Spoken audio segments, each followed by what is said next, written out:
Bienvenidos a La Flor Azul, conversaciones sobre libros. Hoy dialogaremos con Diego Viegas, antropólogo y profesor de la Universidad Nacional de Rosario, sobre su libro Transpersonalismo y Decolonialidad, Espiritualidad, Chamanismo y Modernidad. Luego llegará nuestro columnista, el politólogo Eduardo Yáñez, para conversar sobre el libro Cosas, quiebras del futuro de hoy, del filósofo surcoreano Byung-Chul Han.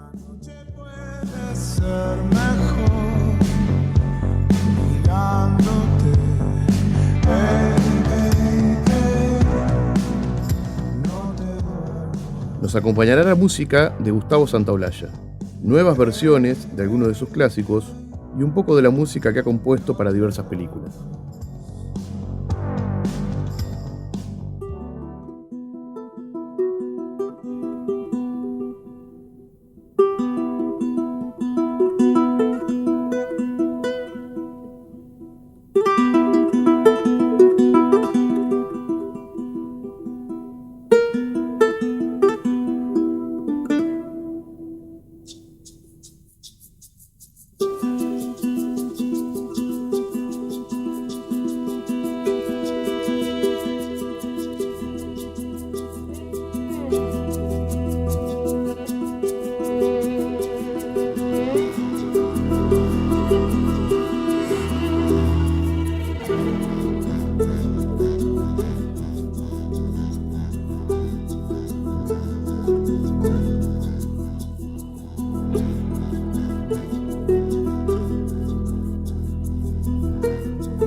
Vamos a hablar con Diego Rodolfo Viegas. Él es abogado y licenciado en Antropología Sociocultural por la Universidad Nacional de Rosario, especialista con la especialización en Epistemologías del Sur. Es profesor también en el curso de posgrado de Medicina Tradicional Indoamericana y profesor invitado en la Maestría de Diversidad Cultural de la Universidad Nacional de 3 de Febrero. Es autor de varios libros, ha publicado junto a Néstor Berlanda, Ayahuasca, Medicina del Alma, en el 2012. También Antropología Transpersonal, Sociedad, Cultura, Realidad y Conciencia, en el 2016. Los Espíritus del Aire, del 2018. y el libro sobre el que vamos a conversar en extenso hoy se llama Transpersonalismo y Decolonialidad, Espiritualidad, Chamanismo y Modernidad. Hola Diego, ¿cómo estás? Hola Pablo, ¿qué tal? ¿Cómo estás? Un placer. Gracias por la invitación. No, al contrario, con muchas ganas de conversar con vos porque, bueno, hemos leído tu último libro, con mucho fervor, diría yo, porque la verdad que es un libro muy, muy interesante, con muchas cosas para conversar, así que hemos tratado de destinar en el programa ahora la mayor parte del mismo para poder hacerlo como nos gusta, con pausa, con tranquilidad. Perfecto, la verdad, bueno, honrado realmente y me alegra que te haya gustado mucho la lectura. Sé que es un libro complejo, con muchísimos datos, pero bueno, Eso en es lo algún momento me fue necesario, digamos, ese entrecruzamiento, como dice el título, entre el giro de colonial, que está como un poco de moda, por así decirlo, porque hay modas intelectuales también en toda América Latina, digamos, en lo que es la filosofía, la sociología, la antropología cultural, y el transpersonalismo, que un poco es un término muy amplio, que no abarca solamente la psicología transpersonal, tal como lo definió Stanislav Grof en su momento, sino mucho más. También existe una antropología transpersonal, que hoy en realidad se conoce mucho más como antropología de la conciencia, pero que, bueno, inició su camino en Estados Unidos con ese nombre. A mí me gusta eh, el término transpersonal y por eso lo lo puse. sigo usando. Y bueno, también existe una ecología profunda y hay una psiquiatría transpersonal también, es decir, una serie de diversas, digamos, acercamientos a lo que tiene que ver con los estados ampliados de la conciencia, desde diversas disciplinas, incluso también desde las disciplinas más duras, podríamos decir, la neuroquímica, las neurociencias, en la actualidad, bueno, en los últimos 30, 40, 50 años. Y bueno, la idea era un poco hacer ese entrecruzamiento, ¿no? Entre estas dos, podríamos decir, disciplinas, ¿no?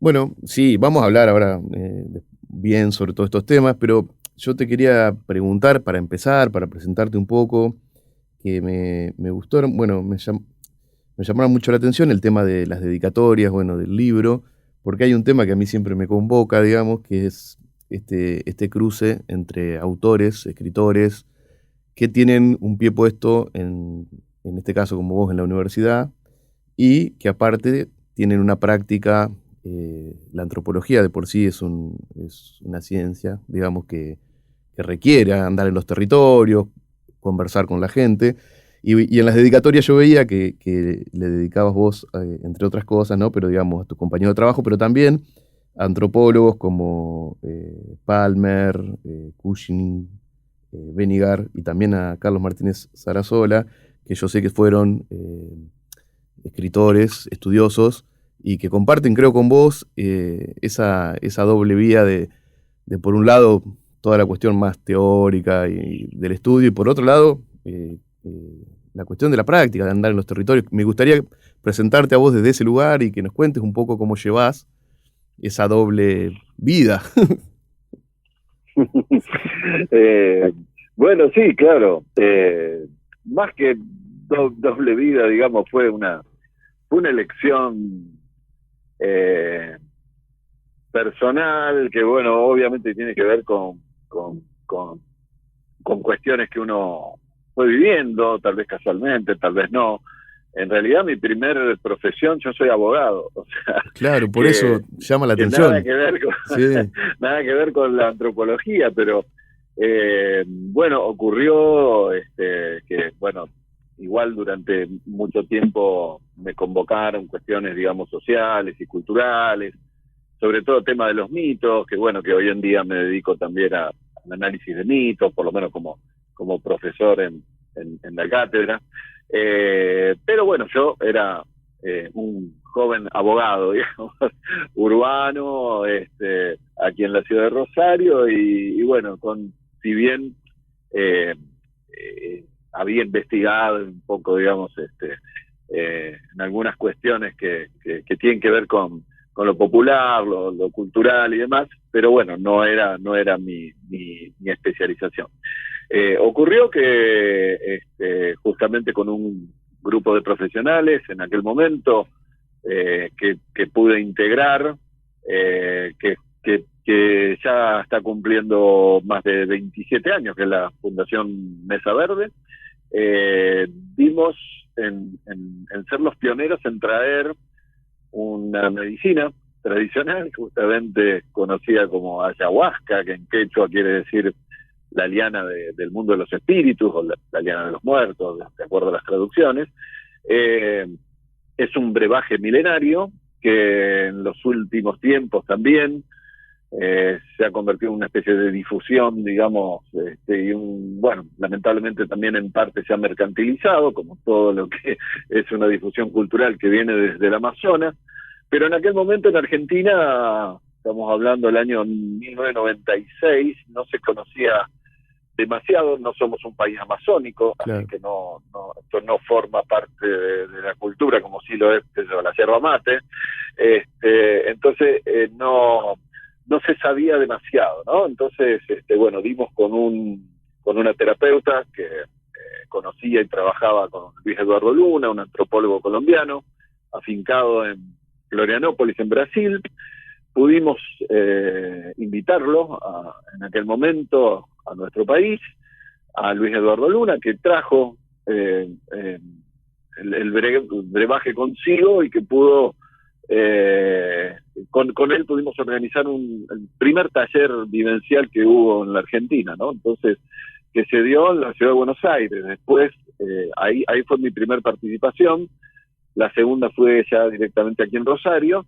Y bueno, esas experiencias resultaron, por lo menos en mí, creo que en el resto de los miembros de Mesa Verde te podrán decir exactamente lo mismo. Estoy hablando fundamentalmente del médico psiquiatra doctor Néstor Berlanda, con quien escribimos este primer libro que vos mencionabas, Ayahuasca, Medicina del Alma, que sale en 2012, pero desde el 96 hasta el 2012 fue esa investigación donde nosotros mismos, digamos,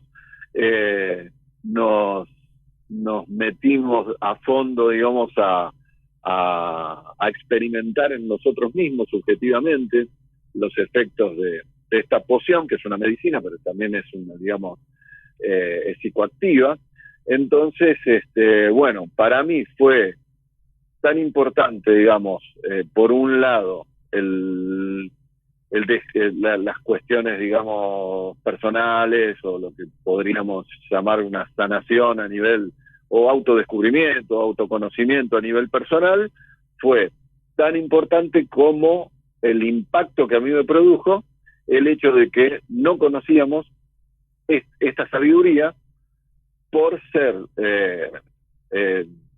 digamos, de alguna manera descendientes de europeos, inmigrantes, gringos, y no haber recibido jamás ningún tipo de enseñanza, ni en la primaria, ni en la secundaria, ni en la universidad, ni en los medios de comunicación, ni en ninguna parte, la existencia de otros saberes, enormes saberes, como por ejemplo el producto de las medicinas tradicionales amazónicas y su grado de efectividad y su grado de potencialidad terapéutica. Entonces esto fue muy impactante. A partir de ese momento, digo, tiene que haber alguna carrera, algo que pueda dar cuenta de esto, que a mí nadie me enseñó, porque pertenece al ámbito de lo invisibilizado, justamente, de lo que a la modernidad, colonialidad, no le interesó nunca que se conozca, ¿no? Claro, o que intentó justamente hacer desaparecer, justamente. Entonces, esas otras formas, digamos, de conocimiento. Y bueno, encontré a la antropología cultural, naturalmente, como la carrera que podía darme algunas pautas, digamos, en ese sentido. Después descubrí, cuando fui haciendo la carrera, que también la universidad debía adaptarse también, claro. Aquí, como será en Rosario, bueno, fluctúa mucho, digamos, está muy atravesado por el materialismo, ¿no?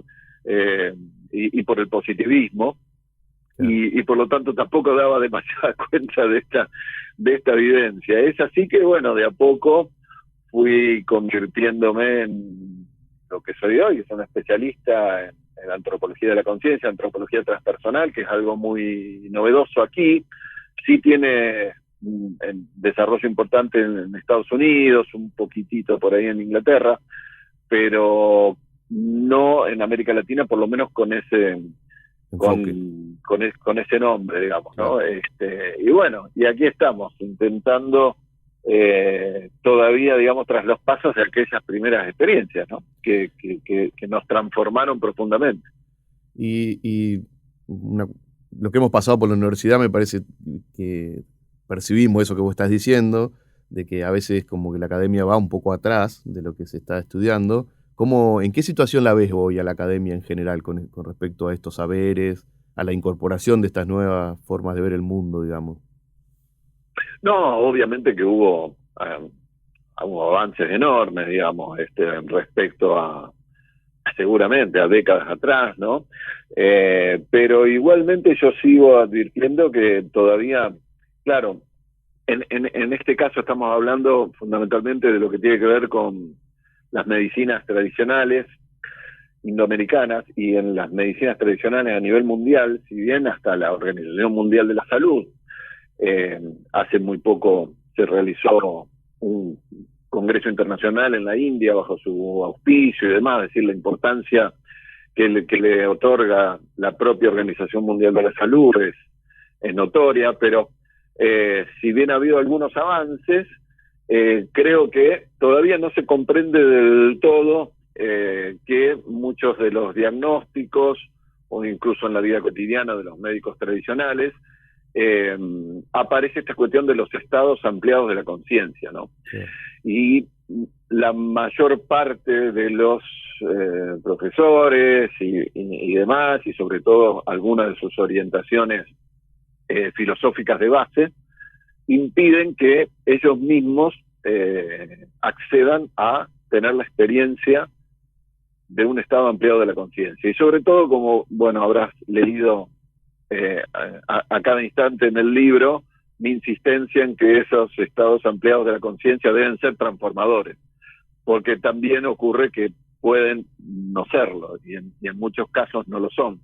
Pero si esos estados ampliados de la conciencia son transformadores, bueno, de hecho hay muchas posiciones filosóficas eh, occidentalistas que deberían abandonarse, me Claro. parece, ¿no? Sobre todo cuando queremos realmente acercarnos, no superficialmente, sino más profundamente en lo que son las sabidurías de los pueblos originarios.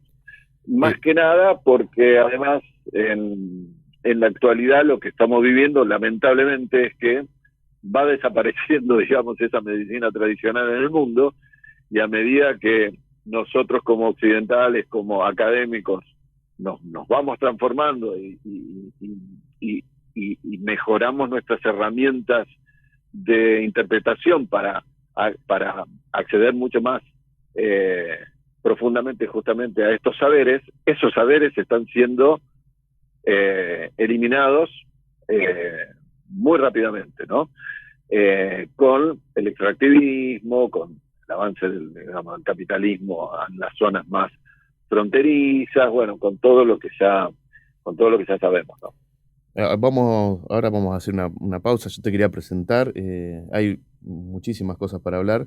Eh, quiero mencionar esto antes que me olvide, que una de las cosas que me llamó la atención de lo que vos decías, hay unos casos espectaculares de historias de científicos que accedieron a esta forma de ampliar su conciencia y que los llevó a resultados maravillosos, a conclusiones buenísimas. Sí, Pero sí, una, claro, una sí, de las sí. cosas que me llamó la atención es que mencionás es que el estudioso debe estar en posición de querer recorrer ese camino, pero a su vez también debe recibir un llamado. Eh, es es fuerte escucharlo eso, porque a veces uno del lado occidental parece el voluntarismo o el querer conocer depende solo de uno, pero bueno, me gustaría que me digas algo Claro. de eso porque es un detalle, no es un detalle, digamos, sino que es algo importante. Sí, lógicamente, sí, sí. Ahí estamos refiriéndonos específicamente a determinadas medicinas tradicionales, en Claro, determinadas culturas. En algunas hay más espacio para, digamos, este voluntarismo, digamos, quiero ser chamán, quiero ser médico tradicional, eh, pero en la mayoría se trata de, en primer lugar, algo que nunca fue explicado ni por la biología, ni por las neurociencias, ni por la antropología social, que es este tema de los linajes. claro. Seguramente hay alguna cuestión genética ahí, que ha sido siempre muy difícil de comprobar, pero fundamentalmente para los pueblos originarios hay una transmisión de tipo espiritual, ¿no? Esa dimensión que no existe en la academia y en Occidente, ¿no? Entonces, eh, pero fundamentalmente en algunos casos, por ejemplo, la medicina tradicional amazónica, de la Amazonía Occidental, sea en Perú, Brasil, Colombia, sur de Venezuela, etcétera. Bueno, el médico tradicional más poderoso, por así decirlo, es aquel que ha recibido un llamado. Bueno, lo mismo ocurre entre los mapuches, Claro, con una terapéutica, digamos, diferente y con una cultura diferente. Y bueno, lo hemos visto recientemente en el levantamiento de Betiana, la primer machilo, primer aprendiz de machi en casi 100 años en en territorio, nuestro país, claro. en el territorio de la Patagonia Argentina, un hecho que pasa desapercibido cuando debería haber salido en todos los diarios y digamos, estar felices de que después de 70, 80 años, por primera vez en la Patagonia, porque en la Patagonia chilena es distinto, pero aquí no se daba una vocación, digamos, desde el mundo espiritual, es un llamamiento, como vos decís, en la comunidad mapuche, ¿no? Eh, en cambio, lo que tuvimos fue el asesinato de su primo, ¿no? Claro, En el 2017. Bueno, es, es es parte la de respuesta, las claro, cuestiones claro. que se relatan en el libro. Bueno, vamos a hacer una pausa y volvemos a meternos de lleno ya en el libro. Estamos conversando con Diego Viegas. El libro se llama Transpersonalismo y Decolonialidad y vamos a hablar en extenso después de una pausita.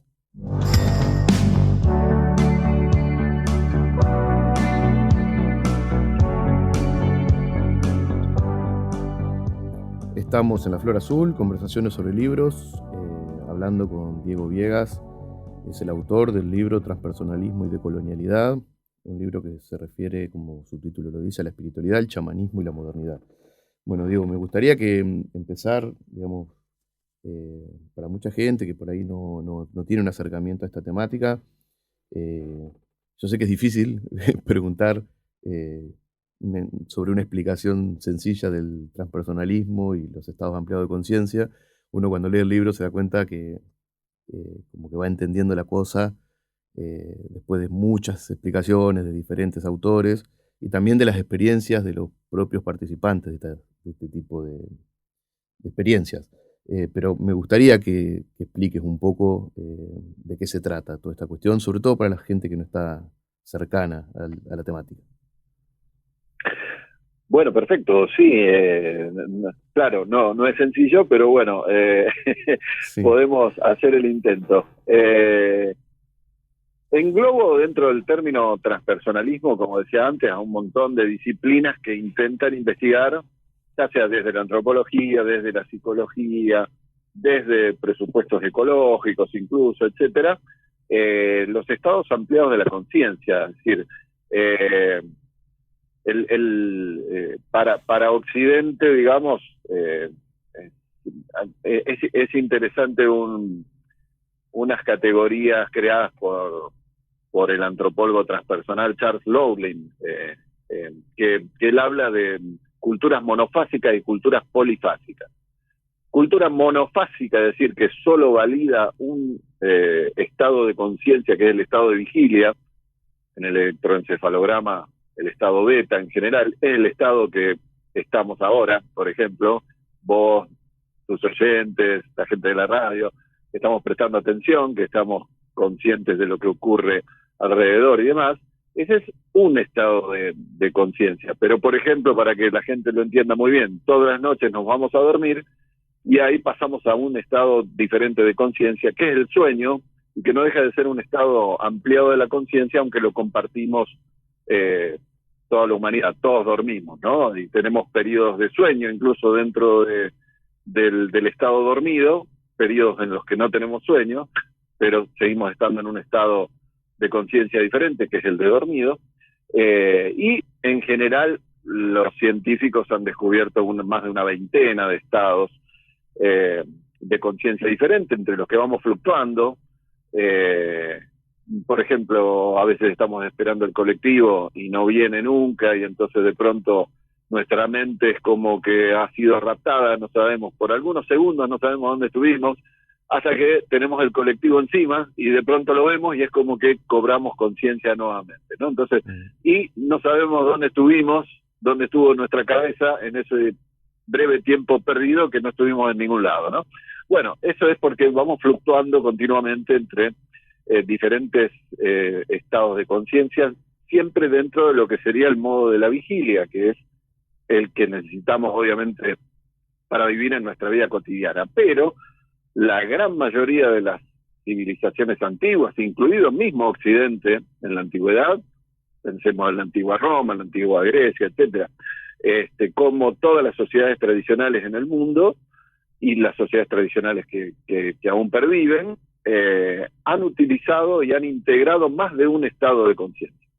Por ejemplo, los tibetanos, supongamos, han integrado el sueño, que ya dijimos un estado no ordinario de la conciencia, del que se obtiene además bastante información eso también. te iba a decir, claro, claro. Sí, y esto lo descubrimos con Freud recién hace 200 años, pero todos los pueblos originarios lo sabían hace más de 4.000, 5.000 años de antigüedad. Así, nosotros recién hace 200 años. Entonces, bueno, integraban el sueño o integran el sueño con la meditación, por ejemplo. Las 1.001 escuelas de meditación, diferentes tipos de meditación, de las 4 escuelas tibetanas o 5 escuelas tibetanas, por ejemplo, fundamentales, ¿no? Hacen una integración y su cultura tiene instituciones, digamos, que promueven y a su vez justifican y fundamentan, ¿no? O pensemos lo que hablábamos antes, las culturas amazónicas de la Amazonía occidental, en Perú, en Brasil o en Colombia. Siempre, de hace miles de años, han integrado la conciencia de vigilia, el sueño, al que le prestan muchísima importancia, igual que los aborígenes australianos, etcétera, y en este caso el estado no ordinario de conciencia promovido por la ayahuasca, ¿no? El brebaje medicinal que hablábamos antes. Todo con sus instituciones y demás aspectos culturales que refuerzan, y digamos, esa integración. En cambio, Occidente, por lo menos desde la llegada de la modernidad, la cristiandad tuvo también mucho que ver para la desaparición, digamos, de este esquema en Europa, ¿no es cierto? Con sí, lo que fue la persecución de la Inquisición, la persecución de las brujas, digamos, lo pagano. Exactamente, con la desaparición del paganismo, con la persecución de las brujas, que eran mujeres herboristas, eran mujeres chamanas que bueno, tenían conocimientos de psicología intuitivos, tenían conocimientos acerca de hierbas medicinales, conocimientos veterinarios, y sobre todo, bueno, conocimientos de control de natalidad, ¿no? A través de plantas medicinales, y esto no estuvo bien visto en su momento por la Iglesia, ¿no? Entonces, bueno, fue exterminado en Europa, por ejemplo, todo lo que tenía que ver con filosofías de raigambre en el paganismo, y por supuesto el chamanismo fue devastado en Europa, al punto que desapareció. En América, bueno, hemos tenido la invasión española, portuguesa y demás, pero con la inteligencia de los pueblos originarios, a pesar de todo y a pesar de los 500 años, encontrarnos resquicios para mantener, digamos, vivas algunas tradiciones, de alguna forma. Claro. Vivas esas tradiciones. Entonces, todo esto es investigado por lo que llamamos transpersonalismo en un sentido muy amplio, es decir, desde la psicología, desde la antropología, desde las neurociencias, se investigan los estados ampliados de conciencia, no solamente para comprender un poco mejor el surgimiento de las religiones, por ejemplo, porque todas las religiones tienen su raíz más profunda, digamos, sus orígenes en estados ampliados de la conciencia, sino, bueno, también hoy en día se está investigando el potencial terapéutico que tienen estos estados, ¿no? Al punto que ya está convertido en el nuevo negocio capitalista de las grandes farmacéuticas, ¿no? No sé si estás al tanto, hay algo que está ahí en una nota al pie en el libro, nada más está como mencionado al pasar, pero prácticamente ya estamos a punto de salir la pastilla de MDMA y la pastilla de psilocibina para tratamientos en psiquiatría, tratamiento de estrés postraumático, claro, y demás. Es decir, luego de las prohibiciones de los últimos 50 años, hoy en día las farmacéuticas han invertido tremendas cantidades de dinero, ya están incluso cotizando en bolsa en los Estados Unidos, y estamos a muy poco tiempo de que vuelvan, digamos, de alguna manera los estados ampliados de la conciencia para tratamiento de la salud, en este caso con pastillas, ¿no es cierto?, que van a ser recetadas por médicos psiquiatras, pero lamentablemente no se pone el ojo en preservar, por ejemplo, las sabidurías autóctonas de los pueblos originarios, que desde siempre han trabajado con los estados ampliados de la conciencia, digamos, porque desde siempre, desde hace milenios, ya sabían del potencial terapéutico de estos estados, y lamentablemente estamos viendo cómo van siendo forzados a la desaparición, ¿no? Entonces, al mismo tiempo que el propio sistema, digamos, occidental hace que desaparezcan los médicos tradicionales, al mismo tiempo toma esta idea y la reformula y se va a transformar en un gran negocio, ¿no? Entonces, eso es la importancia de los estados ampliados de la conciencia a muchos niveles. Lo que trata el libro no es tanto el tema de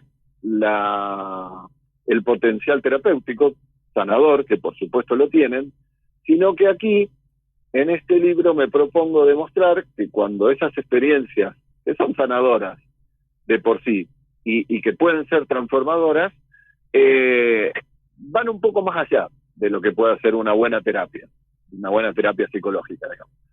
Van mucho más allá. Si realmente son transformadoras, lo que hacen es, como digo yo, promover una decolonialidad mental, ¿no? Es decir, por ejemplo, si uno se transforma en animal, en vegetal, si uno tiene experiencia, digamos, de dialogar con las plantas, si uno tiene experiencias de ampliar su identidad a otro género, a otro sexo, lo que van cayendo en la cabeza de la gente que ha pasado por estas experiencias y que se ha transformado, es que caen los presupuestos del paradigma occidental de la modernidad, caen los presupuestos más machistas y heteropatriarcales, caen los presupuestos materialistas, que justamente sustentan la mayoría de las filosofías, claro, de la universidad. Van cayendo una serie de presupuestos del paradigma de la modernidad, y al mismo tiempo hace que reconozcamos o nos acerquemos a un mayor diálogo con los pueblos originarios. Y esto, bueno, es lo que por ahí no se ha advertido. Y en ese sentido, ahí está la decolonialidad. No es solamente una decolonialidad declamada, sino que es una decolonialidad subjetiva, interna, fuerte, porque es una experiencia vivencial que pone a mucha gente que ha pasado por esta experiencia transformadora a realizar algunos cambios, digamos, en su propia comunidad, en su propia sociedad, en función con estos presupuestos decoloniales, ¿no? Ahora vamos a escuchar un poquito de música y vamos a hablar más profundamente de esto que estás diciendo, de cómo el colonialismo ha modificado y que queda por hacer, porque el libro, como vos decís, tiene sus capítulos, uno respecto a la cuestión de género y el patriarcado, digamos, y también otro muy interesante sobre la cuestión vegetal y animal. Pero antes te quiero preguntar, que entremos un poquito más, sobre todo después de la música, sobre el capítulo 4 referido a que habla mucho de la cuestión mapuche en Argentina.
Estamos en La Flor Azul, conversaciones sobre libros, hablando con Diego Viegas sobre su libro Transpersonalismo y Decolonialidad.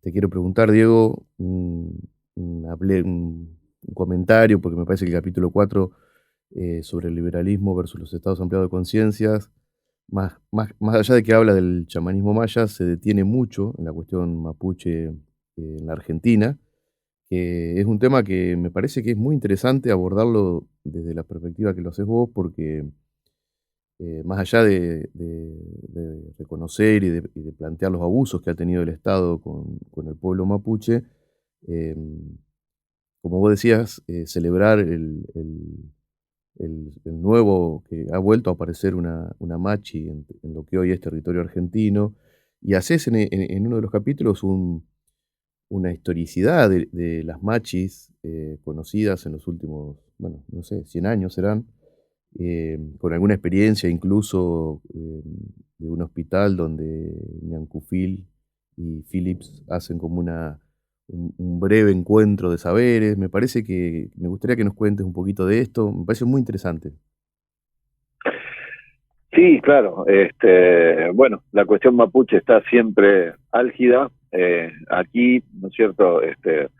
Desde las distintas represiones, bueno, que hubo siempre, digamos, desde la conquista del desierto, pero que en los últimos años, digamos, han recrudecido, ¿no es cierto?, los distintos LOF en resistencia, ¿no es cierto?, sobre todo, bueno, recordamos la muerte de Santiago Maldonado, recordamos la, el, el cobarde asesinato a Rafael Nahuel, que es primo justamente de la Machi Betiana, y en esa historización, por supuesto, he contado un poco la anécdota del Hospital Bizarro, que así se llama el libro escrito por Arturo Philip, quien, bueno, fue director del hospital, ya fallecido, ¿no? Lamentablemente.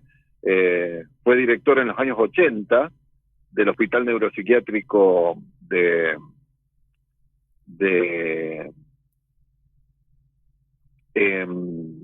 ahora se me fue ¿En Bahía Blanca? No. la ciudad. No, no era en Bahía Carmen de Blanca, Patagones. era No en me Carmen, acuerdo. exacto, Carmen gracias, en sí. Carmen de Patagones, donde, bueno, a partir de un paciente de origen mapuche que estaba bastante, bueno, no sabían bien cuál era su diagnóstico y cómo trabajar con él, bueno, alguien le dice a Arturo Philip, el director del hospital, que en una villa, en un lugar medio marginal, Carmen de Patagones, había una machi, doña Dominga Ñancufil, que ya a su vez le contó que la propia abuela, y a través de sueños y demás, ella sabía que alguna vez se iba a encontrar con un hombre blanco, digamos, de mente bastante abierta, y que iban a colaborar. Y bueno, y esto se dio, sobre todo, bueno, porque Philip, la verdad que debió ser un gran médico, ¿no es cierto?, con una mente justamente muy abierta, le invita a colaborar, porque tiene resultados muy efectivos y exitosos con paciente, digamos, de origen mapuche, que uno podría, bueno, explicarlo con la famosa eficacia simbólica, digamos, el hecho de que compartían un trasfondo cultural y demás, pero bueno, le consigue incluso un empleo, digamos, con sueldo, y comienza a trabajar junto con los psiquiatras en el hospital, ¿no? Convirtiéndose así en un hospital bizarro en ese sentido, pero en realidad lo que fue una experiencia súper pionera, Claro.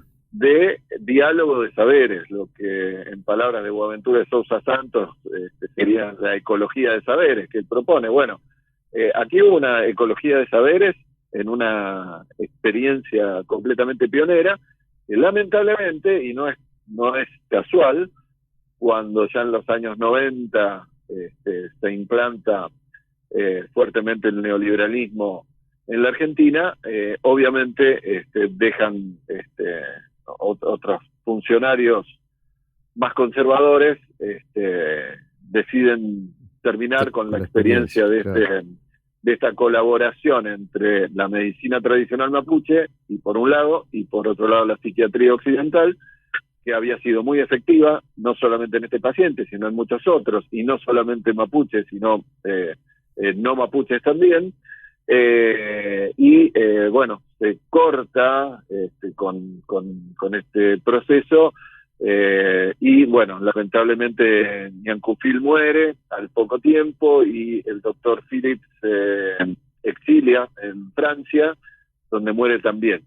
La verdad que yo estoy muy agradecido a la viuda de Arturo Phillips, que nos envió desde Francia, donde reside, este libro, que no es muy conocido, ¿no? El Hospital Mapuche, donde hay, el Hospital Bizarro, donde aparece mucho más profundamente, digamos, lo que fue esta experiencia, que ganó premios en su momento y todo, ¿no? Pero bueno, hoy en día, por ejemplo, tenemos el Hospital Intercultural en Aluminé, pero tuvimos que esperar casi 40 años para que nuevamente a alguien de mente abierta se le ocurra intercambiar y dialogar entre los dos tipos de saberes, ¿no? Los saberes occidentales y los saberes ancestrales. Con respecto, bueno, a- al libro, cómo sigue, hay un capítulo donde hablas del marxismo, digamos, y la relación con los estados ampliados de conciencia, sobre todo la persecución del chamanismo siberiano en la Unión Soviética. Es un capítulo muy interesante también de lo que sucede en África y de lo que sucede después con Sendero Luminoso en Perú. Pero más o menos creo que digamos, la tónica es la misma, digamos. Por un lado o por otro, ideológicamente se persiguió a los saberes ancestrales. Eh, Me parece que hay mucho para decir de eso, y relacionándolo con la cuestión mapuche también, antes de eso hablas de cómo el nuevo evangelismo es una de las nuevas herramientas de Occidente me gustaría que hagas preguntarte específicamente sobre el evangelismo, porque me parece que es un tema que tampoco está muy en debate, y que es muy actual. Claro, sí, obviamente la casa de brujas se vuelve a repetir, pero esta vez en lugar de con la cristiandad, con el marxismo sobre todo, no en la primera época, en la época de Lenin, en los años 20, digamos, una mayor apertura, digamos, a la recuperación incluso identitaria de los pueblos originarios siberianos, pero luego ya con la instalación del estalinismo en el poder, ya sabemos lo que ocurrió en la Unión Soviética, ¿no? Fue prácticamente exterminado el chamanismo siberiano, ¿no? Porque, bueno, sabemos que también hay un trasfondo de la modernidad, ¿no? En ese sentido, digamos. Y, eh, y bueno, y en general, la modernidad, digamos, con las 4 ideologías que Walter Mignolo, esto no lo digo yo, lo dice Walter Mignolo, que las 4 ideologías de la modernidad estarían agotadas, y esas ideologías, bueno, son la cristiandad en primer lugar, después el conservadurismo, el liberalismo y el marxismo con sus respectivos neoliberales, neomarxistas, etcétera. Qué casualidad, por supuesto no es casualidad, todas esas ideologías han perseguido fuertemente los saberes que incluyen estados ampliados de conciencia o estados transpersonales de conciencia en su bagaje, digamos, de sabiduría, ¿no? Entonces, en algunos casos han logrado el exterminio total a través de genocidio, etnocidio y demás, y en otros casos, bueno, no fueron tan eficientes, y esas tradiciones han continuado hasta el momento. Lo que decimos, digamos, como un mensaje fundamental es que en el momento actual, digamos, de ansiedad, de violencia, de adicciones, de separatividad, de fragmentación, de extractivismo, del cambio climático, la extinción de especies, la contaminación, el ecocidio, todo esto que estamos viviendo, quizás es cuando más necesitemos recuperar aquellas prácticas ancestrales, ¿no? Sobre todo, bueno, porque ¿en qué consiste, digamos, esas transformaciones? Y si realmente la experiencia es fuerte, digamos, uno deja de ver el universo como una máquina, como un objeto fragmentado, ¿no? Empezamos a ver el universo como lo que realmente es, una trama vital, ¿no? Entonces empieza a importar más el otro, empieza a importar más el mundo natural, ¿no? Y si dejamos de pensar a la naturaleza como materia prima meramente explotable, que es completamente ajena a nosotros, bueno, la empezamos a pensar como un sujeto vivo, ¿no? Y eso ya es tremendamente diferencial, fuerte, digamos, claro. como para empezar, digamos, la idea de comenzar a trabajar en ese sentido, ¿no?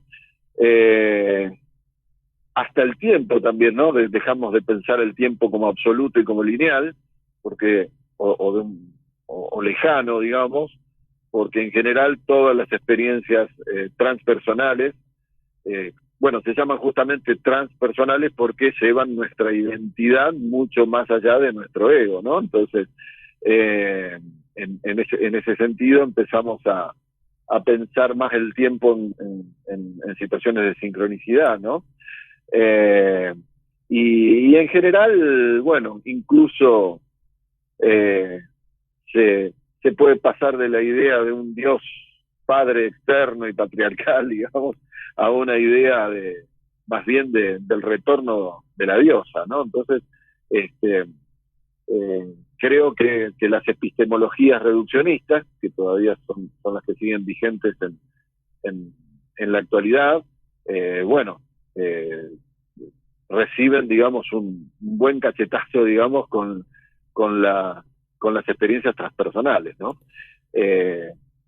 Sí, en este contexto que estás hablando digamos, de la identidad de la naturaleza como algo vivo, circundante, hay una parte muy interesante del libro que me gustaría hacer una pequeña reflexión de tu parte con respecto a la nueva visión sobre el mundo vegetal, apoyada por otra parte por la cuestión de la ciencia más dura, digamos, de pensar a los vegetales, a las plantas, como seres no solo vivos ya, sino también, eh, no quiero decir pensantes, quizá la palabra no es pensante, sino creo que decís en una parte del libro, capaces de conocer o de aprender. Bueno, esta nueva teoría de Stefano Mancuso, también muy lindo la parte de Mónica Gagliano. Comentanos un poco sobre esa nueva... Claro. Sí, que quizás para muchos oyentes pueden llegar a pensar erróneamente que estamos hablando de cosas del hipismo de los Claro que años sí. 60, digamos, o algo así, reactualizado, pero en absoluto, ¿no? Mónica Gagliano es una científica, una erudita muy prestigiosa, australiana, en un campo muy nuevo, que es el campo también llevado a cabo desarrollado por Stefano Mancuso en Italia, que es la neurobiología vegetal, ¿no?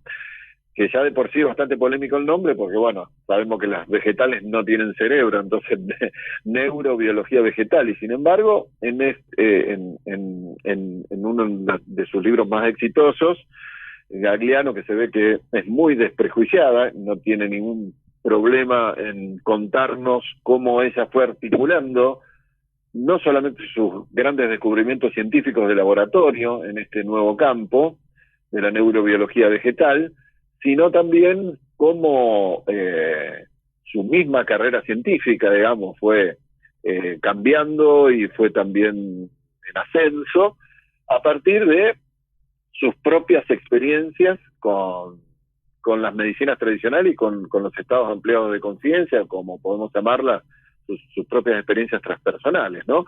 Tanto con la ayahuasca como con aborígenes australianos, a tal punto que lo que en definitiva nos cuenta en ese libro es que son las mismas plantas en diálogo con ellas, en diálogo entre comillas, por supuesto, a través de estos profundos estados ampliados de la conciencia, quienes le van dictando incluso cuáles son los experimentos que debe hacer para ser reconocida y para ascender en el mundo académico, ¿no? Entonces, hoy en día, digamos, ya no pasa por una cuestión de ese hipismo erróneo, digamos, de los años 60, que terminó aplastado por la prohibición, sino que son científicos altamente prestigiosos los que comienzan a combinar ambos saberes, porque de eso se trata en definitiva, ¿no? Claro.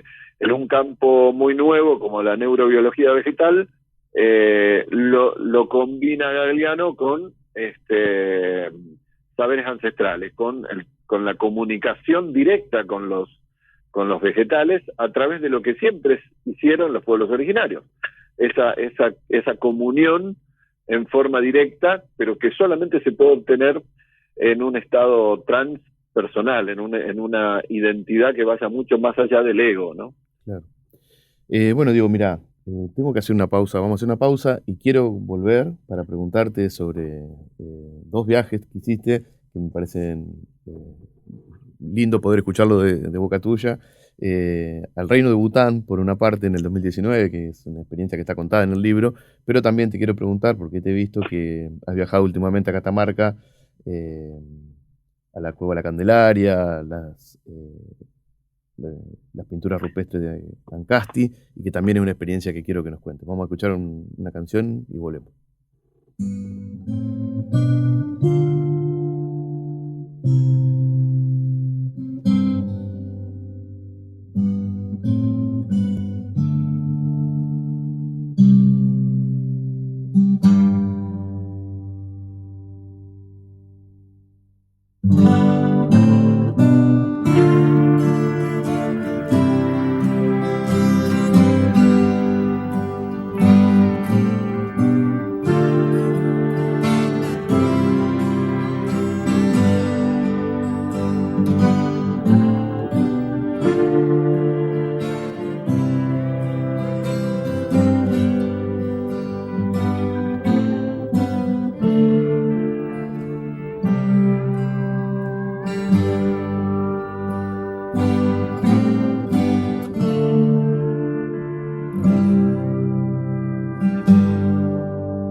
Estamos en La Flor Azul, conversaciones sobre libros, hablando con Diego Viegas sobre su libro Transpersonalismo y Decolonialidad. Te quiero preguntar, Diego, sobre el epílogo del libro, tu viaje, que pareciera que no tiene nada que ver, pero finalmente tiene mucho que ver con el resto del libro. Es un viaje al reino de Bután en el 2019. Bután, que es un país entre India y China, digamos, que logró resistir todas esas presiones. Que bueno, es una gran mayoría, por no decir todo, es budista, y que tiene algunas cosas muy extrañas para nuestra visión tan occidental, como un turismo muy reducido, un plan para la felicidad de sus habitantes, bueno, la infinidad de templos. Hablas también después sobre Tíbet y el oráculo. Contame un poco sobre esa experiencia. Sí, bueno, en realidad este apéndice, digamos, es el tema del viaje funciona como una excusa nada más, como para hablar de otras cosas que en consonancia con el libro, como por ejemplo el tema de, bueno, la obtención de información a través de estados ampliados de la conciencia. Claro. que todos los pueblos originarios han tenido o tienen, aquellos que todavía están vigentes, y qué se podía, digamos, explorar en ese sentido. Y ahí, bueno, sí, tuve la suerte de poder viajar en 2019, hoy sería prácticamente imposible, al reino de Bután, que si bien bueno, es una monarquía, como todas las sociedades, con cuestiones seguramente para mejorar. Bueno, el rey es Jigme Wangchuk. Siempre me resultó un país muy atractivo en el sentido del aislamiento que tuvo siempre. De hecho, hasta el año 1975 no se podía ingresar al país siendo extranjero. Recién en 1973 se estableció la primer radio. Las computadoras llegaron recién a fines de los 80, ¿no? Y se conectó el país a Internet por primera vez en 1999, ¿no? O sea, antes del 75 no tenían ni radio ni televisión. Por lo tanto, bueno, las tradiciones se han podido mantener de una forma muy pura y ellos quieren seguir manteniendo su cultura. No es que se cierran a la influencia occidental o de otros países, pero son sí muy celosos de mantener la integridad de su cultura, y por eso el turismo es muy acotado hoy en día, si bien es una fuente importante para ellos de ingresos, claro. de ingresos, pero sigue siendo, digamos, es conocido por la propuesta del concepto de felicidad nacional bruta, ¿no? Que vas a encontrar desde autores que están un poco de acuerdo, otros que creen que no, que es un país pobre, que no se abre, digamos, por completo, digamos, al capitalismo occidental. Pero bueno, es interesante que esta idea de la felicidad nacional bruta, no tendrán mucho ingreso bruto, pero sí tienen encuestas acerca de la felicidad, les viene obviamente de sus raíces y sus valores budistas, ¿no? Es un país predominantemente budista que cree en esos principios de los valores centrales, de abstenerse de dañar a un ser vivo, de abstenerse de malas conductas, digamos, y de tratar todo con cierta armonía. Lo que más a mí me ha impactado, más allá de todo lo que se pueda criticar de la política, del sistema de monarquía, del sistema social o de la pobreza del país, es que en su constitución se prohíbe tocar el 60% del país prácticamente, que son bosques. Porque si eso lo comparamos con lo que sucede en la Argentina en los últimos 30 años, donde las grandes inundaciones seguidas por grandes sequías y todos los demás problemas climáticos que tenemos se deben a la destrucción de los bosques que se hizo en los últimos 30 años para plantaciones de soja, realmente yo tengo que sacarme el sombrero ante un paisito como Bután, ¿no? Claro, sí, es muy que no impresionante. se ha alineado con China, no se puede ingresar al país desde China, solamente se puede ingresar desde la India, que maneja sus relaciones internacionales, o desde Nepal, que fue el vuelo que yo pude hacer, digamos, y uno debe entrar a través de la línea aérea de Bután, que es el Druk Air, ¿no? Es decir, que hice mi vuelo de Kamandú a Paro, a la capital de Bután. Luego tuve que volver a Katmandú para después realizar, sí, el vuelo por sobre los Himalayas a Lhasa, la capital del Tíbet, que hoy en día es, digamos, un territorio anexado por la República China, y después volver otra vez, digamos, Claro. a Katmandú, es decir, varios vuelos, porque, bueno, Bután intenta de esa manera no ser invadido, digamos, como lo fue el Tíbet, digamos, que era como su primo hermano por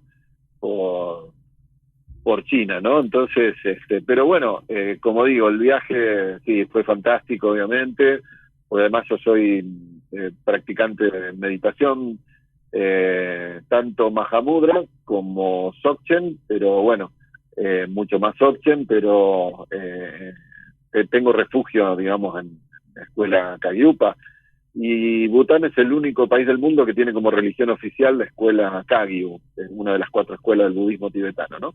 Que la práctica principal de la escuela Kagyu es la de los 4 caminos, Mahamudra, que tiene que ver con llegar a un estado, digamos, de no dualidad, ¿no? Sin la ingesta de nada, acá, digamos, no hay ayahuasca, acá no hay peyote, nada que tenga que ver con, sino que por las propias técnicas de meditación que se utilizan, se alcanza a un estado de, no es de identidad, de identificación con la totalidad, sino identificación con la vacuidad, ¿no? Sería la no identificación en realidad, porque uno se identifica con la cognoscencia misma, con la espaciosidad o la vacuidad potencial, y de esa forma también llega a replantearse una serie de cosas. De hecho, se dice que los monjes, que por supuesto no soy yo, que soy mal practicante, claro, sí, lo que pasa es que yo como antropólogo transpersonal tengo que comparar diversos estados, o sea, me tengo que meter en diversos estados. Esto por supuesto lleva muchos años, claro. Tanto sea con un chamán amazónico como con un lama de tradición tibetana, ¿no? Entonces voy conociendo desde adentro estas prácticas y después puedo entonces hacer algún tipo de comparación o sacar algún tipo de dato teórico. Y en ese sentido, bueno, sí, soy muy mal practicante, pero se dice que los monjes muy avanzados, estos que practican todos los días y que prácticamente tienen toda su vida en eso, llegan incluso a no solamente a obtener algún tipo de información, sino, por ejemplo, a obtener algunos logros que se llaman los siddhis en sánscrito, que serían como ciertas cuestiones, llamémosle, entre comillas, paranormales. No me gusta usar el término paranormal porque para ellos, para esa cultura es normal, ¿no? Es normal dentro de, no es frecuente, pero es normal dentro de su concepción cultural, ¿no? Entonces, como, bueno, cuestiones que tienen que ver con vistajes de cuestiones de futuro y demás. Y de hecho, la cultura tibetana es muy interesante en ese sentido, ¿no? Porque logra hacer coincidir cuestiones que de base son bastante contradictorias, ¿no? Por un lado, el chamanismo, que les viene de tiempos inmemoriales, y por otro lado, el budismo, que llega recién más tardíamente, llega en el siglo VI, desde la India, y bueno, si, en ese sentido, digamos, el chamanismo en realidad nos dice que todo el mundo, lo cual creo que es cierto, el mundo es ilusorio, el mundo cotidiano, lo que vemos en realidad, ya lo había dicho Kant de otra manera, ¿no? Lo que él llamaba el noúmeno, no el mundo de los fenómenos, en el mundo de los noúmenos, el mundo al que no tenemos acceso, que es el mundo de las cosas como son en sí mismas. Pero bueno, eso por supuesto es maya, es ilusión, porque lo que existe en realidad es la vacuidad de la que todo fenómeno potencialmente surge. Pero esto es un poco contradictorio con la cuestión del chamanismo y su énfasis puesto en el tema de los espíritus y demás. Se logra conciliar con la importancia que los budistas le dan, por ejemplo, a los sueños, ¿no? Me refiero no a los sueños comunes, sino a los sueños lúcidos, a los sueños transpersonales, inclusive está el yoga de los sueños, que es para ir desarrollando justamente sueños lúcidos. Entonces, todo este tipo de prácticas confluyen, digamos, la filosofía del budismo con algo que viene de mucho más atrás, que es el chamanismo, y esto a mí me llamaba la atención. De hecho, el Dalai Lama, en la actualidad, que está exiliado, por supuesto, en la India, el 14º Dalai Lama es un jefe de un estado, digamos, de un gobierno en el exilio. Hoy en día ya tiene como 87 años y tiene 4 oráculos, pero sobre todo ha incorporado en los últimos tiempos a un oráculo femenino, a una Kandroma, que es una persona que ha escapado del Tíbet, de China, y ha llegado hasta el norte de la India, justamente para acercarse al Dalai Lama a partir simplemente de los sueños, y de mensajes o intuiciones que tenían estados evidentemente no ordinarios de la conciencia, y hoy en día forma parte de un oráculo femenino que me parece además sumamente interesante, porque el Dalai Lama ha dicho en 2 oportunidades al menos, medio en broma lo dice porque es una persona así muy bromista, pero medio en broma, medio en serio, dice que quizás su próxima reencarnación sea una mujer. Lo cual es bastante coherente con esta cuestión que proponemos del regreso de la diosa, ¿no? Este planeta necesita no solamente que se afloje el cis heteropatriarcado, sino que además los valores femeninos vuelvan a tener la relevancia que necesitamos para ver de otra manera al planeta Tierra y a la propia naturaleza, ¿no? Que obviamente son femeninas, ¿no? Diego, mira, tenía ganas de preguntarte brevemente sobre tus viajes a Catamarca, pero vamos a hablar porque sé que seguramente, bueno, has leído y analizado el libro de Llamazares, Símbolo de lo Sagrado, y a mí también me interesa el tema, y vi en tus redes que anduviste en Catamarca, también te escuché contarlo en el programa en el que participaste, tu programa de radio, La Grieta de lo Increado, que aprovechamos para recomendarle a la gente, pero será en otra oportunidad donde hablemos de otros temas. Estoy muy contento de la charla que hemos tenido, que hemos podido hablar de tu libro, pero bueno, los temas se ramifican y no llegamos nunca a abarcarlos todos. No, la verdad que ha sido un placer y sí, en otra oportunidad, cuando quieras, charlamos. Era un viaje que tenía pendiente hace muchos años a Catamarca, la Cueva de la Tunita, bueno, las pinturas rupestres que han sido descritas, incluso datadas por quien hoy en día es mi directora de tesis del doctorado, porque estoy haciendo el doctorado en antropología, y es justamente Ana María Llamazares, que además es una gran amiga. Y bueno, fue muy impactante a nivel de lo personal, de lo subjetivo, estar en esas lugar, cuevas, claro, en esos aleros, y poder admirar esas pinturas que fueron hechas hace 1300, 1500 años, que seguramente han sido realizadas en trance, en estados ampliados. Durante un periodo de 500 años, además, o sea, un periodo extenso, sí, un lugar de reunión. No, espectacular. Además, en un bosque de Seville que todavía, por suerte, no ha sido destruido como el resto de los bosques depredados de las provincias del noroeste. Pero bueno, sí, ahí están todavía erguidos los árboles de Seville, que son los mismos seguramente quizás que hace 1000 años atrás estas mismas culturas hoy desaparecidas nos dejaron ese testimonio, ¿sí? Bueno, Diego, te agradezco. Muy bueno, podemos hacer una charla un día con Ana María y con vos de todos estos temas, sería alucinante. Ana María también es muy interesante escucharla hablar. Y bueno, te agradezco otra vez, seguiremos en contacto y bueno, será hasta la próxima. Gracias, Pablo. Gracias, Diego. Muy agradecido. Bueno, un abrazo para todos. Un abrazo.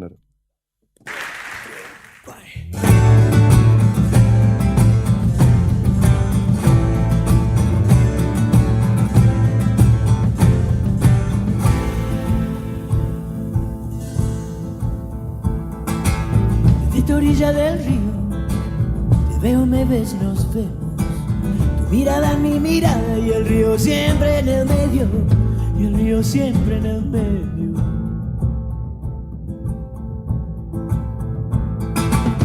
Tus ojos llegan tantas palomitas mensajeras, yéndome la esperanza sobre el río de las penas, sobre el río de las penas.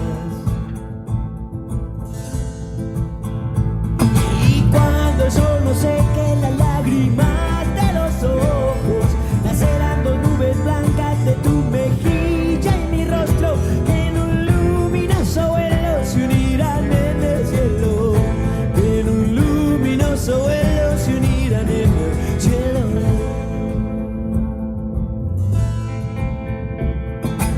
Florcita de la montaña, con labios quiero besarte. Gracias a este río nada más que mirarte, nada más que mirarte.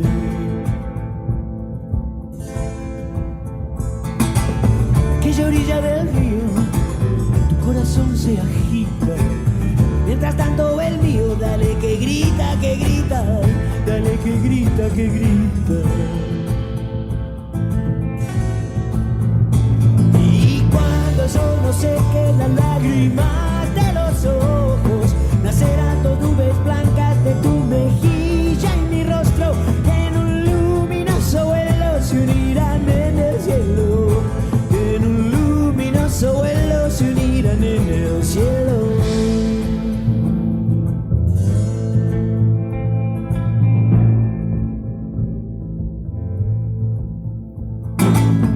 Tus ojos llegan tantas palomitas mensajeras, haciéndome la esperanza sobre el río de las penas, sobre el río de las penas, sobre el río de las penas, sobre el río de las penas, sobre el río de las penas, sobre el río de las penas, sobre el río de las penas, sobre el río de las penas.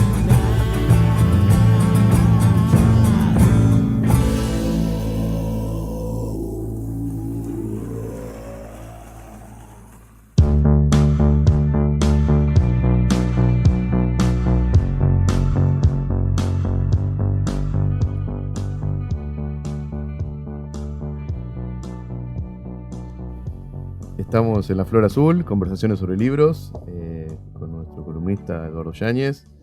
Hola Eduardo, vamos a empezar por el principio. ¿Cómo Buenas estás? tardes, ¿cómo va? Muy bien. Bueno, vamos a conversar sobre el filósofo surcoreano Byung-Chul Han, no sé si lo he Así es. pronunciado Sí, bien. muy bien. Chul Han, sí. Es filósofo y profesor de la Universidad de las Artes de Berlín. Escribe en alemán. Y bueno, su pensamiento se refiere a la crítica del capitalismo, la sociedad del trabajo y la tecnología. Y ha escrito sobre hiperactividad, internet, la cultura pop, el amor, bueno, muchísimos temas. Es un filósofo contemporáneo muy estudiado en todo el mundo. Ha escrito muchos libros. Tenemos acá anotados algunos de sus títulos. Filosofía del budismo zen, lo que nos relaciona un poco con la entrevista anterior. Sobre el poder, muerte y alteridad, hiperculturalidad. Y bueno, los últimos son la agonía del Eros, por favor cierra los ojos, en el enjambre, psicopolítica, la expulsión del destino y la desaparición de los rituales. Pero hoy Eduardo va a hablar... Vamos a hablar de Infocracia. Infocracia. ¿Sí? Es un libro del 2021 que publicó Taurus. Te agrego un par de cositas más de Chul Han. Nació en 1959, como vos bien dijiste, en Corea. Estudió metalúrgica y en la Universidad de Corea se estudia metalúrgica. Tiene que ver con la industrialización, me imagino, Claro. ¿no? Con el modelo industrial. Y dice que abandonó la carrera porque provocó una explosión en su casa trabajando con químicos. Entonces, y aparte no estaba muy convencido, parece, y se trasladó a Alemania. Él quería donde estudiar, podía hacer bombas tranquilamente. claro. Quería estudiar literatura alemana, pero la dejó rápidamente porque no podía leer fluidamente en alemán. Entonces empezó a estudiar filosofía porque él dice que con leer una página por día de Hegel alcanzaba, ¿no? Me imagino que por la reflexión de los significados, ¿no? Bueno, en todos estos libros que vos fuiste nombrando, analiza la sociedad contemporánea, que está el capitalismo, sociedad que está atravesada por la digitalización. Él está atravesada por la tecnología y fundamentalmente por la digitalización. Él habla que la sociedad actual es una sociedad del cansancio. Tiene un libro que se llama La sociedad del cansancio. Dice que los individuos están agotados, frustrados, estamos deprimidos, ¿no? Y se necesita una revolución del tiempo. Bajar el ritmo frenético, el tiempo de trabajo, para tener más tiempo, para que las personas tengan más tiempo para sí mismos, ¿no? Es más o menos lo que buscamos quienes nos vinimos de las grandes ciudades, una ciudad como Gesell, ¿no? Y en esta sociedad del cansancio las personas se autoexplotan, ¿no? Se someten libremente a ya no es necesario que otros los... Claro, porque dice que con esto, con tal de ser más eficientes, más productivos,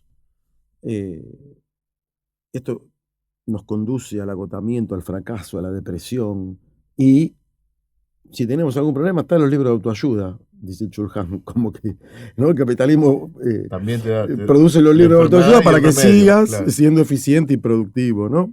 Bueno, todos sus libros son generalmente cortos, como mucho 100 páginas, tiene un estilo directo, ¿no? Con muchas referencias a la producción académica, cita a muchos autores, muchos se han convertido en bestseller, lo que lo ha transformado en blanco de críticas por ser bestseller, ¿no? por divulgar, digamos, como siempre Claro. la etiqueta sobre los divulgadores. Exacto, ¿no? El academicismo, ¿no? Le falta profundidad, Es claro. ¿no? Como que es liviano, ¿no? Bueno, pero por eso yo lo traigo, porque a mí me encanta el libro estrictamente académico es para unos pocos. A mí me encanta esto, ¿no? Y aparte,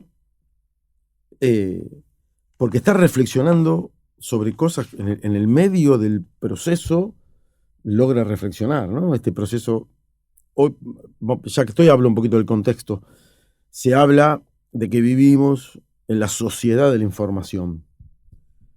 En el siglo XX, que es la explosión, el siglo de la explosión de los medios de comunicación, es el siglo de la información, ¿no? Los medios masivos de comunicación, primero los diarios, después la radio, hasta el cine se puede poner ahí, la televisión por cable, hasta que se llegue a Internet, ¿no?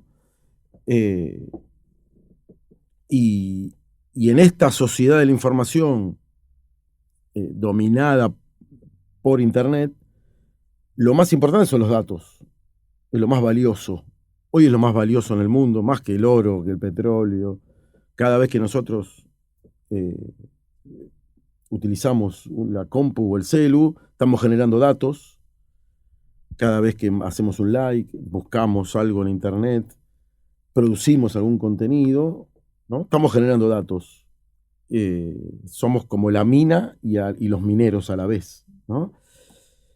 Y bueno, eso es lo más valioso en la actualidad y tiene varias aristas. Por ejemplo, las empresas tecnológicas, las de Estados Unidos, ¿no? Se las conoce como las GAFAM, Google, Amazon, Facebook, Apple, Microsoft. Hay otras, X o Twitter o X ahora, ¿no? Hay otras, pero con el acrónimo GAFAM se las conoce. Los dueños son las personas más ricas del mundo, ¿no? En los rankings, esto como el ranking Forbes, ¿no? Claro. Y antes eran las industrias de servicio, claro, de servicio o industriales, ¿no? Las empresas de servicio industriales tienen un poder cada vez mayor. ¿Y qué hacen con esos datos? Los estados que van atrás, corriendo atrás con la legislación, dicen, bueno, tenemos que legislar porque esos datos pertenecen a todos nosotros, ¿no? Y hay una lucha geopolítica. Hoy se habla de la nueva Guerra Fría, ¿no? La primera Guerra Fría, Estados Unidos, Unión Soviética. Hoy es Estados Unidos, China, por el control de los datos y por el 5G, ¿no? Entonces, de un lado están las GAFAM, el 5G de Occidente, que Estados Unidos apoya el de Nokia y Ericsson, y las empresas chinas como Huawei, que es el líder en producción de smartphones y en 5G en el mundo, las aplicaciones como TikTok, ¿no? El gobierno de Estados Unidos y la Unión Europea prohibió en todos los dispositivos oficiales que se use TikTok, pues es que todos esos datos van a parar al gobierno chino, ¿no? Hay toda una guerra tecnológica ahí.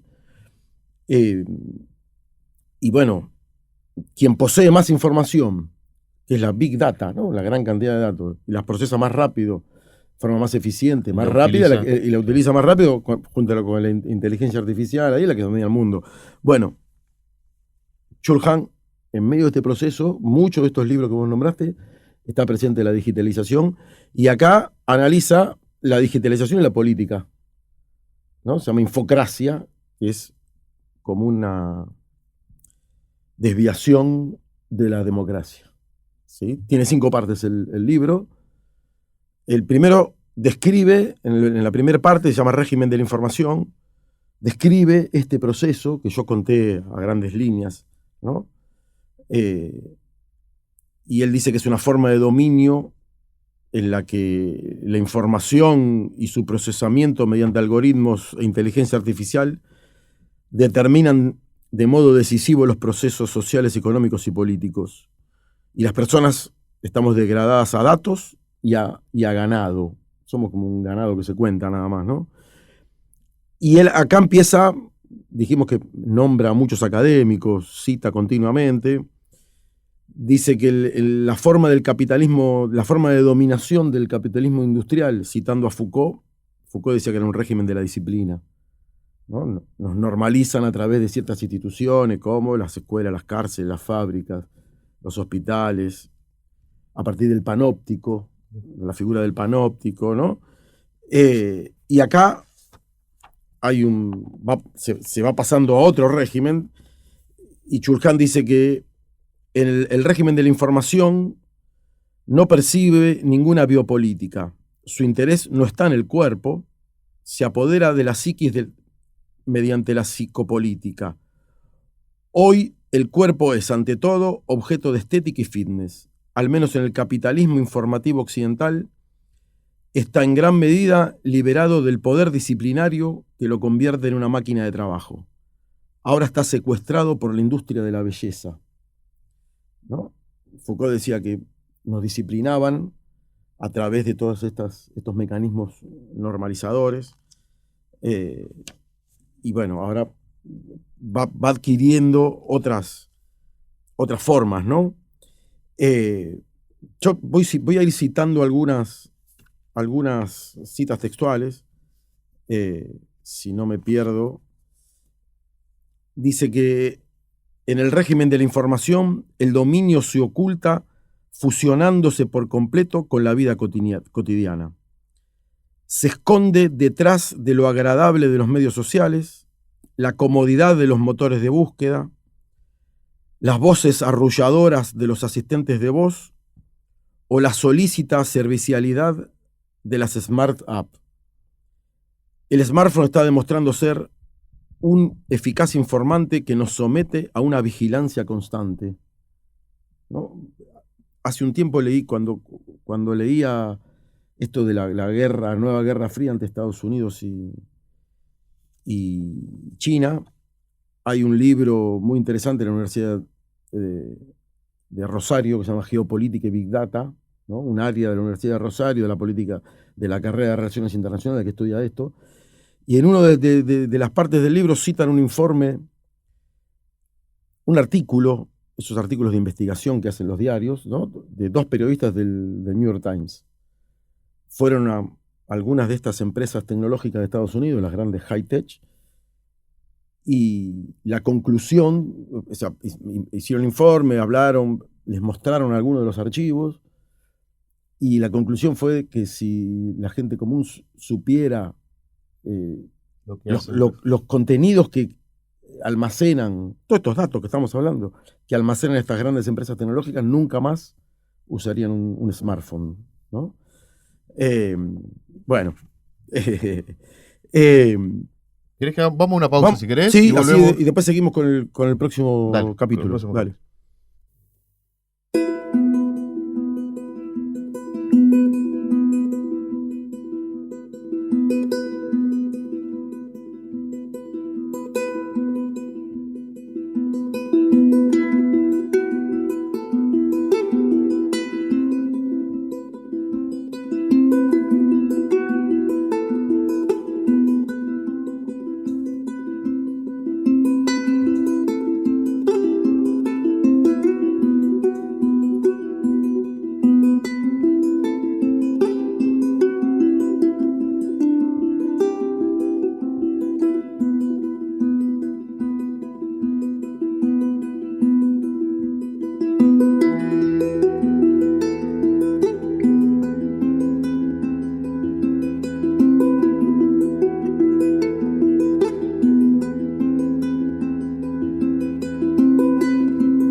Estamos en La Flor Azul, conversaciones sobre libros con nuestro columnista Eduardo Yáñez, hablando del filósofo surcoreano Byung-Chul Han, profesor en la Universidad de Berlín, y sobre su libro Infocracia. Vamos a continuar con el capítulo 2. Sí, una cosita del capítulo 1 que describe el régimen de la información. También voy a leer bastante porque se lee fácil. Entonces, en esta columna voy a leer bastante textual. Dice: el Big Data y la inteligencia artificial son como una lupa digital que descubre el inconsciente oculto de la gente tras el espacio consciente de la acción. El Big Data y la inteligencia artificial ponen al régimen de la información en condiciones de influir en nuestro comportamiento por debajo del umbral de la conciencia. Su psicopolítica basada en datos interviene en nuestro comportamiento sin que seamos conscientes de ello, ¿no? Como que nos dominan sin que seamos conscientes de que nos están dominando. En el capítulo 2 habla de la infocracia en sí, ¿no? Lo que da título al libro. Dice que este tsunami de información desata fuerzas destructivas que distorsionan y transforman masivamente al proceso democrático. Y entonces la democracia está degenerando en realidad en una infocracia, ¿no? Dice que en los primeros tiempos de la democracia el libro era el medio determinante. El libro instauró el discurso racional de la ilustración. La esfera pública discursiva, esencial para la democracia, debía su existencia al público lector, ¿no? Este programa también debe su existencia al público lector. Bueno, dice que este discurso racional, poco a poco, es destruido por los medios de comunicación, ¿no? Primero la televisión y luego otros medios, y él dice que la historia de la dominación puede describirse como el dominio de diferentes pantallas. El paso por las diferentes pantallas hace, y hoy hasta llegar al smartphone, ¿no? Cuando utilizamos los smartphones, las personas ya no somos espectadores pasivos, que nos rendimos a la diversión. En la época de la televisión no se rendía, ¿no? Sino emisores activos. Estamos constantemente produciendo y consumiendo información. La fórmula de sometimiento del régimen de la información es: nos comunicamos hasta morir. Y esto lo que desata, él dice que es una infodemia. Es como una epidemia de información, ¿no? Es la difusión y multiplicación viral de la información que nos termina desinformando, ¿no? Esta sociedad de la información, recibimos tanto, comunicamos tanto, que no hay tiempo para el saber, la experiencia, el conocimiento, la reflexión. Todo esto y toda esta información es cortoplacista. Y esto, cuando se vincula con la política, él dice que todas las campañas electorales, hoy se habla de la psicopolítica, todas las campañas se hacen a través de utilizan el micro-targeting, que es, yo no soy un experto en marketing, pero algo he estudiado y algún curso sobre marketing político. El marketing es llegar con un mensaje personalizado casi, ¿no? a determinados grupos. Dice que estos grupos reciben distinta información y a menudo información contradictoria y numerosas fake news, ¿no? Dice: hoy las guerras de información se libran con todos los medios tecnológicos y psicológicos imaginables. En Estados Unidos y Canadá, los votantes son llamados por robots e inundados con noticias falsas. Ejércitos de troles intervienen en las campañas electorales difundiendo de forma deliberada noticias falsas y teorías conspirativas. Los bots, cuentas falsas automatizadas en las redes sociales, se hacen pasar por personas reales y publican, tuitean, likean y comparten. Difunden fake news difamaciones y comentarios cargados de odios. Así es como distorsionan masivamente los debates políticos, ¿no? Y después dice que los memes se propagan a la velocidad de la luz, ¿no? La coherencia lógica que caracteriza el discurso es ajena a los medios virales. Las noticias falsas son, ante todo, información. Antes de que un proceso de verificación se ponga en marcha, ya ha tenido todo su efecto. La información corre más que la verdad y no puede ser alcanzada por esta. El intento de combatir la infodemia con la verdad está, pues, condenada al fracaso. Es resistente a la verdad. Cuando hablamos, y él en algún momento dice que todo esto es utilizado fundamentalmente por los partidos de derecha y ultraderecha, ¿no? Esta psicopolítica y esta utilización de datos.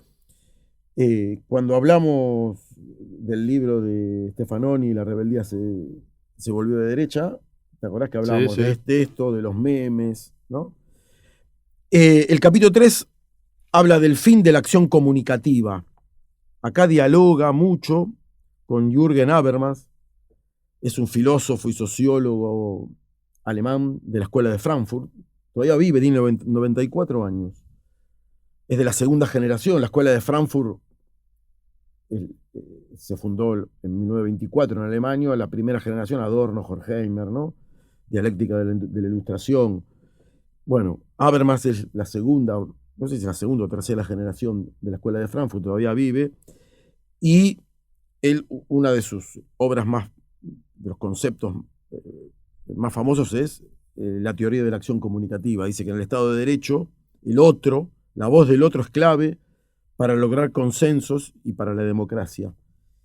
Ahora, todo esto está en crisis hoy, ¿no? La crisis actual, leo de nuevo a Chulhan, de la acción comunicativa se debe al hecho de que el otro está en trance de desaparición.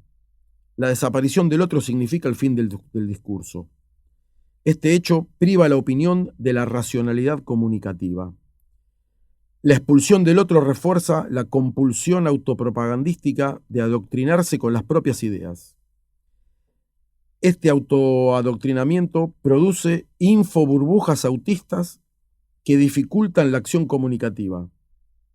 Si la compulsión de la autopropaganda aumenta, los espacios del discurso se ven cada vez más desplazados por cámaras de eco en las que la mayoría de las veces me oigo hablar a mí mismo, ¿no? Los algoritmos solo nos muestran las cosas con las que nosotros coincidimos, claro, ¿no?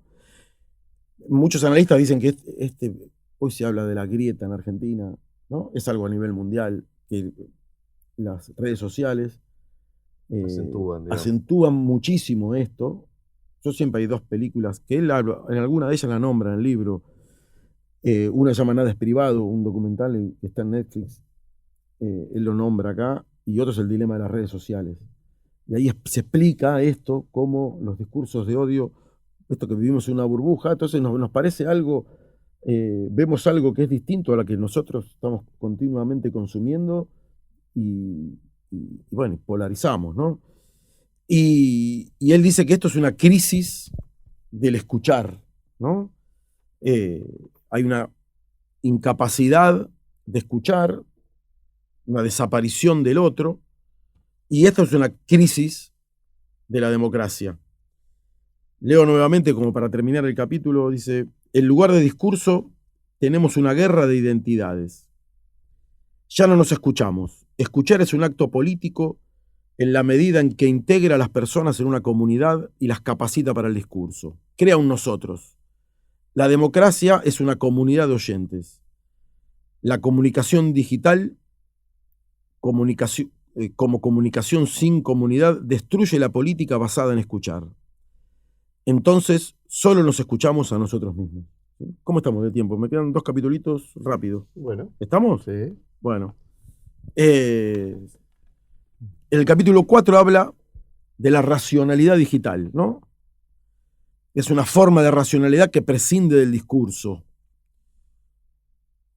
Él le llama los dataístas a todo este mundo que tiene fe en los datos, ¿no? Son portadores de un tecno-optimismo.